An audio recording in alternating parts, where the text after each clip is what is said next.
Rentasan berita edisi 726 bersama saya Zawaz Yusof dan antara paparan utama. Siapa lagi yang tinggal dalam bersatu?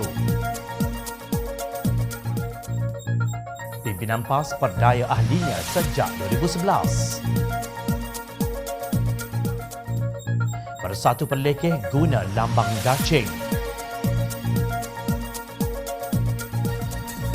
SPRM siasat kes rasuah di Terengganu.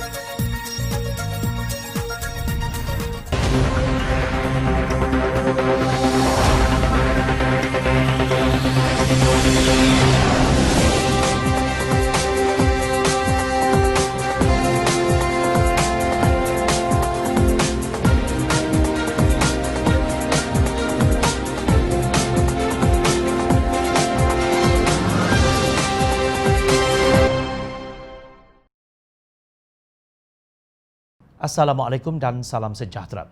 Seramai 16 daripada 23 ahli jawatan kuasa Parti Peribumi Bersatu Malaysia atau Bersatu bahagian Alustar dilaporkan meletakkan jawatan masing-masing dan keluar parti berkuat kuasa serta-merta. Perkara tersebut diumumkan oleh Ketua Bahagian Parti itu, Datuk Muhammad Nuhairi Rahmat pada sidang media di Alustar kemarin. Beliau mendakwa lebih 900 ahli parti di bahagian Alustar telah menghantar surat untuk keluar parti setakat malam itu. Sementara itu, di selatan tanah air Bersatu Kota Tinggi dilaporkan lumpuh apabila 15 orang ahli jawatan kuasa bahagian berkenaan termasuk ketuanya Basir Senin meninggalkan parti itu. Dijangka beberapa bahagian Bersatu Johor akan menyusul, walaupun pengerusi Bersatu Johor Mazlan Bujang berkata ahli parti itu teguh berdiri di belakang Presidennya Tan Sri Muhyiddin Yassin. Katanya mereka tidak akan menyokong Tun Dr. Mahathir Mohamad. Terdahulu bekas ahli Majlis Pimpinan Tertinggi MPT Bersatu Akram Shah Muammar Ubaidah Sanusi mendakwa lebih 70% akar umbi Bersatu di Semenanjung Malaysia dijangka meninggalkan parti itu yang akan menjadikannya lumpuh. Tsunami pembelotan ahli Bersatu ini berlaku susulan keputusan Mahkamah Tinggi pada 7 Ogos lalu yang mengenepikan kes saman Tun Dr. Mahathir dan 4 ahli Parlimen Bersatu yang dipecat parti ke atas Muhyiddin Yassin dan 3 pihak lain. Sebelum ini bersungguh-sungguh penyokong Bersatu dan PAS menyerang Presiden Keadilan Datuk Seri Anwar Ibrahim, kononnya beliau tidak layak menjadi Perdana Menteri ke-8. Macam mana nak uruskan negara kalau parti sendiri pun beliau gagal uruskan? Pembenci Anwar melihat keadilan berpecah antara kem Anwar dan kem Datuk Seri Azmin Ali yang kemudiannya melakukan rampasan kuasa melalui langkah syaratan. Malah Presiden PAS Datuk Seri Hadi Awang sendiri pernah memperlekeh Anwar, kononnya ditolak oleh partinya sendiri. Namun kini suara-suara sombong itu menyaksikan perpecahan di dalam Bersatu di sana sini. Muhyiddin, Perdana Menteri pilihan ahli Parlimen PAS dan Bersatu itu ternyata ditolak oleh ahli partinya sendiri. Pepatah Inggeris menyebut what goes around comes around. Maknanya, apabila kita memburukkan orang, maka keburukan itu akan kembali kepada kita. Difahamkan ramai pemimpin Bersatu yang memegang jawatan parti di peringkat bahagian di seluruh negara akan meletakkan jawatan parti serta-merta. Justru siapa lagi yang tinggal dalam Bersatu? Tanpa sokongan aktivis tegar parti itu, bagaimana Bersatu akan berhadapan dengan lawan mereka pada pilihan raya umum ke-15 nanti? Masa depan politik ahli Parlimen Bersatu ketika ini sekabur masa depan gerombolan bekas ahli Parlimen Keadilan yang turut sama menebuk atap untuk merampas kuasa pada Februari lalu. Mereka akan dihukum oleh pengundi pada pilihan raya umum ke-14 yang mereka khianati. Pada 9 Ogos lalu, ramai penyokong dan bekas ahli PAS gempar membaca sebuah berita di Harakah Daily yang bertajuk 4 tahun usaha ke arah penyatuan Melayu. Anehnya berita tersebut telah diraibkan dari laman tersebut. Bagaimanapun, beberapa netizen yang prihatin sempat membuat tangkap layar terhadap berita itu. Berita tersebut memuatkan kenyataan Setiausaha Agung PAS Datuk Taqiyuddin Hassan yang berkata generasi muda hendaklah mempertahankan muafakat nasional sebagai kesinambungan perjuangan pada masa akan datang. Katanya orang Melayu di negara ini tidak mampu berpecah, lebih-lebih lagi mengulangi sejarah lama yang pernah berlaku sebelum ini. Usaha ke arah penyatuan Melayu dimulakan sejak 2015 selepas selepas saya diamanahkan sebagai Setiausaha Agung PAS. Usaha itu atas arahan Presiden, ujar Taqiyuddin ketika merasmikan Mesyuarat Agung PAS Kota Baru di Dewan Jubli Perak MPKB BRI di Kota Kinabalu seperti dipetik Harakah Daily. Menurut laporan itu, ketika mengimbau apa yang berlaku itu, ada ketikanya Taqiyuddin hilang kata-kata kerana ditenggelami perasaan hiba terhadap apa yang berlaku. Menurutnya, 4 tahun usaha ke arah penyatuan orang Melayu di negara ini dilaksanakan sehingga akhirnya menjadi kenyataan pada 14 September 2019. Kata beliau, dalam tempoh tersebut pelbagai fitnah dilemparkan pihak lawan bagi menggagalkan usaha penyatuan orang Melayu menurut akhbar lidah rasmi PAS itu. Tiba-tiba kini muncul pula tangkap layar dari ahli jawatan kuasa pusat PAS Dr. Muhammad Zuhdi Marzuki yang melontarkan komennya di akaun Facebook. Beliau menyebut usaha penyatuan PAS dan UMNO atas nama Penyatuan Melayu telah bermula pada tahun 2011. Saya yang mengusahakan penyatuan umat Melayu sejak 2011 lagi. Memang ramai dalam PAS yang tak setuju masa itu, termasuk yang berada dalam PAN sekarang. Alhamdulillah, sekarang berhasil. Pemilik akaun Facebook yang menyiarkan tangkap layar itu, Helmi Amir, mempersoalkan kejujuran pemimpin PAS kepada ahli mereka selama ini. Dalam komen balasnya, Helmi berkata, Dr. Muhammad Zuhdi Marzuki, saya tiada masalah PAS nak bergabung dengan mana-mana entiti termasuk UMNO sekalipun.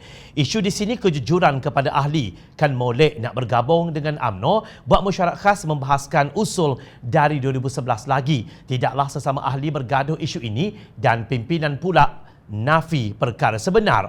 Zuhdi mendapat gelaran jentik-jentik apabila beliau berkata jika PAS keluar Pakatan Rakyat masih boleh menguasai Selangor bersama UMNO. Lepas ini kalau DAP, gereja dan non-Muslim melalak isu serbuan kalimah Allah, kita boleh jentik sahaja mereka, ujarnya. Kononnya pelbagai fitnah dilempar terhadap PAS bagi menggagalkan usaha penyatuan orang Melayu. Namun apa yang dikatakan fitnah itu ternyata benar. Selama ini pimpinan PAS telah memperdaya ahli mereka sendiri. Kini PAS bersekongkol pula dengan bersatu. Bekas ahli Parlimen Keadilan, UMNO, GPS, MIC, MCA dan beberapa parti kecil di Sabah membentuk Kerajaan Perikatan Nasional menerusi kaedah tebuk atap. Sejurus selepas menjadi kerajaan, Presiden MCA Datuk Sri Wee Ka Siong berkata, saya tidak mahu dengar selepas ini orang kata ini kerajaan Melayu Islam. Sudahkah Zuhdi jentik Presiden MCA yang menghina Melayu Islam itu? Yang jelas, Johan Penyatuan Melayu ternyata kelu sehingga kini takut dengan MCA yang ada hanya 2 kerusi di Parlimen. Laksana buntal kembung, perut buncit di dalamnya kosong. Itulah yang berlaku apabila sudah menerima ghanimah daripada kerja menebuk atap. Bersatu akan dilihat kurang cerdik dan bodoh jika akur dengan saranan UMNO untuk PAS dan bersatu menggunakan logo Barisan Nasional pada pilihan raya umum ke-15, kata Ketua Penerangan Bersatu Negeri Melaka, Muhammad Radwan Jaafar. Beliau mempersoalkan keperluan menggunakan logo Barisan Nasional kerana ia akan menanggung liability akibat kleptokrasi. Hakikatnya, kenapa perlunya untuk guna logo Barisan Nasional? Kerana kesan liability Datuk Seri Najib sebagai bekas Perdana Menteri kleptokrasi masih ada, katanya dalam satu hantaran di Facebook beliau. Menurut beliau, Perikatan Nasional telah didaftarkan, sementara itu PAS katanya turut bersama dalam gabungan berkenaan. Kenapa tidak menggunakan lambang yang baharu yang tidak terikat dengan lambang dacing? Soalnya, terdahulu Ketua Pergerakan Pemuda UMNO, Datuk Dr. Ashraf Wajdi Dusuki, mengumumkan bahawa pemuda UMNO mendukung penuh serta menyokong keputusan kepimpinan tertinggi parti itu untuk tidak menyertai Perikatan Nasional sebagai salah satu daripada parti komponen sekiranya gabungan itu ingin didaftarkan. Malah Ashraf mencadangkan supaya Barisan Nasional dijadikan lambang yang hendak digunakan dalam pilihan raya umum akan datang. Menurut beliau, yang paling penting persepakatan harus diadakan supaya dalam pilihan raya umum akan datang tidak berlaku pertembungan 3 penjuru. Mengulas mengenainya, Muhammad Radwan berkata sebaliknya jika UMNO ikhlas, UMNO lah yang perlu bersama dalam Perikatan Nasional dan menggunakan logo yang baharu dan segar. Sementara itu, Ahli Majlis Tertinggi Bersatu Datuk Muhammad Rafiq Naiza Muhyiddin dilaporkan menyambut baik cadangan pemuda UMNO untuk menggunakan satu logo yang mewakili Blok Muafakat Nasional. Beliau dilaporkan bersetuju dengan cadangan tersebut. Namun ia perlu diperhalusi untuk menentukan logo siapa yang sewajarnya digunakan dengan mengambil kira kepopuleran logo tersebut hingga ke peringkat akar umbi rakyat. Kajian menyeluruh secara pantas berkenaan logo perlu dilaksanakan segera supaya pengundi tidak keliru dan pilihan raya negeri Sabah mampu menjadi pencetus kepada kemenangan muafakat nasional. Seterusnya pilihan raya umum ke-15 katanya seperti dipetik Sinar Harian kemarin. Menurut beliau dalam soal pemilihan logo ini, ada kalanya tidak boleh hanya memikirkan kehendak parti sedangkan rakyat yang menentukan kemenangan. Jadi saya lihat tak semestinya Perikatan Nasional kena guna logo Perikatan Nasional. Tapi kalau kajian dilakukan jenama Perikatan Nasional ini diterima baik seluruh rakyat, maka semua parti kena terima keputusan dan kajian suara rakyat, katanya. Nampaknya penyokong Tan Sri Muhyiddin Yassin sendiri berbelah bahagi dalam membuat keputusan sama ada mahu menggunakan logo Perikatan Nasional atau Barisan Nasional. Sementara itu, Bendahari PAS Pusat Datuk Iskandar Abdul Samad berkata PAS tidak mahu terburu-buru, sebaliknya akan membuat penelitian terlebih dahulu berhubung saranan menggunakan logo Barisan Nasional. Belum bincang lagi, kami juga perlu berbincang dengan pimpinan PAS Sabah selain mendapatkan pandangan akar umbi. Dalam hal ini ia tidak boleh terburu-buru, katanya dipetik Sinar Harian. Menurut Iskandar, soal persefahaman lebih penting berbanding isu berkenaan. Pada saya, satu logo bukan keutamaan walaupun dapat membantu. Jika logo lain sekalipun, kalau ada persefahaman, tidak ada masalah, katanya. Seperti yang dijangka, gerombolan tebuk atap ini bukan hanya berebut kerusi untuk bertanding, mereka juga berebut logo. Jangan bercermin di air keruh, lalu yang hitam dikatakan putih, putih dikatakan hitam. Sungguh, apa yang bermula dengan buruk tidak akan mendapat perakhiran dengan baik. Itulah pesanan orang Melayu dahulu yang dilupai oleh pemimpin yang kononnya memperjuangkan Melayu.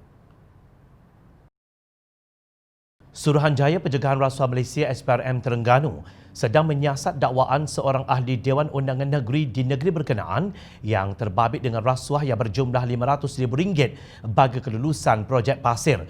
Pengarah SPRM Terengganu Roslan C. Ahmad berkata kes berkenaan sudah berada dalam pengetahuan SPRM sebelum ia ditularkan dan pihaknya sedang mengumpul maklumat.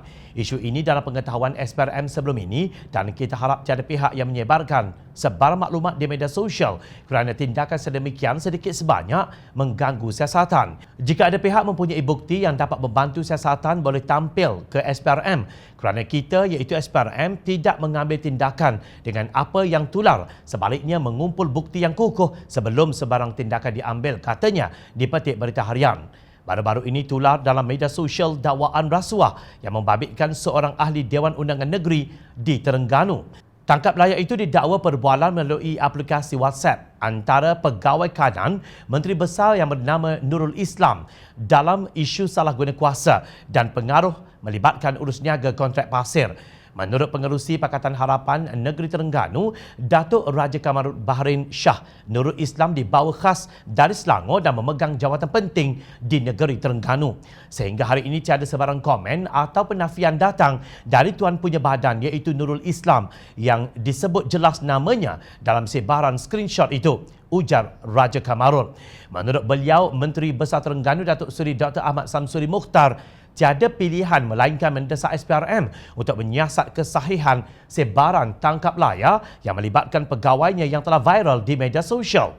Sebagai kerajaan yang mendukung nilai-nilai Islam dalam pentadbiran, ianya haruslah dibuktikan melalui tindakan dan kejujuran.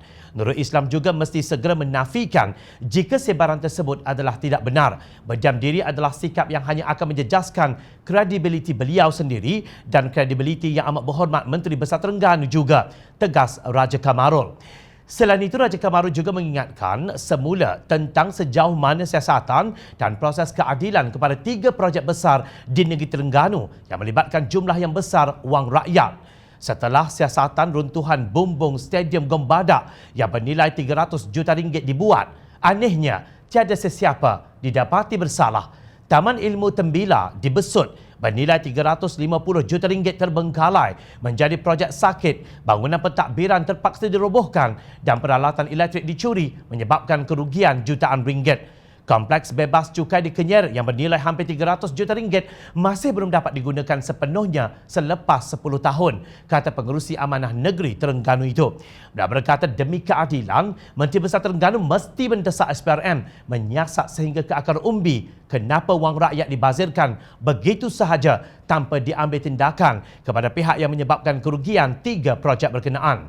Semua projek tersebut dijalankan ketika Terengganu ditadbir oleh Barisan Nasional UMNO.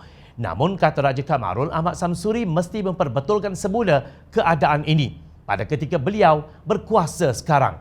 Jika tidak, siapa lagi yang akan membetulkannya? Sampai bila kita nak membiarkan penyelewengan itu terus didiamkan? Soalnya, rakyat memerhati bagaimana kerajaan yang membawa slogan Islam memimpin ini menangani gejala rasuah di negeri ini di bawah pentadbirannya. Teruskan bersama kami di Jom Channel dan layari portal jomchannel.net untuk mendapatkan berita politik tanah air. Saya Zawaz Yusof. Terima kasih untuk perhatian dan penilaian anda. Assalamualaikum, salam sejahtera. Jumpa lagi.